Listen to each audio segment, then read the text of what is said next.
नमस्कार मंडळी. मी निवेदिका ऋतुजा अनिल गमरे आणि मी आज समुद्रकिनारी आले होते. तिथं मला हा छोटासा राजवीर भेटला आणि हा पतंग उडवत होता. मला याला काहीतरी प्रश्न विचारावेसे वाटले. त्याचे कोकणी शब्द किंवा जे काही वेगळेपण आहे तो मला खूप भासला. हा पतंग उडवत होता आणि पतंगीला आपल्या इकडे मंगळसूत्र जोडतात. तर बाळा, तुमच्या इकडे त्याला काय म्हणतात? कानकोचा. नीट सांग समोर कॅमेऱ्यात बघून. कानकोच.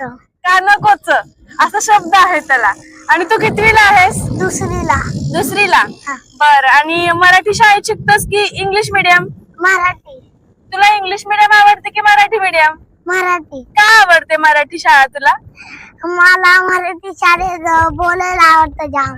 मराठी बोलायला आवडतं जाम. हा. आणि तुला काय काय शिकायला मिळतं मराठी शाळेमध्ये?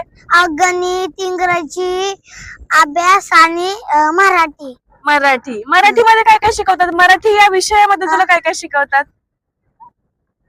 कविता. कविता.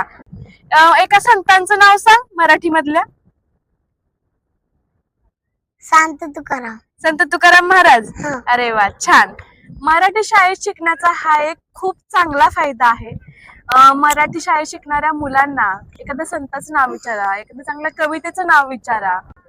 मराठी विषयाबद्दलचं असलेलं ज्ञान मराठी शाळेत शिकणाऱ्या मुलांना विचारा. नक्कीच तो मुलगा मागं पडणार नाही. आणि ऑलराऊंडर असतात मराठी शाळेत शिकणारी मुलं. ते या मुलाकडे बघून आपल्याला समजलं असेल खूप ऍक्टिव्ह मुलगा आहे हा.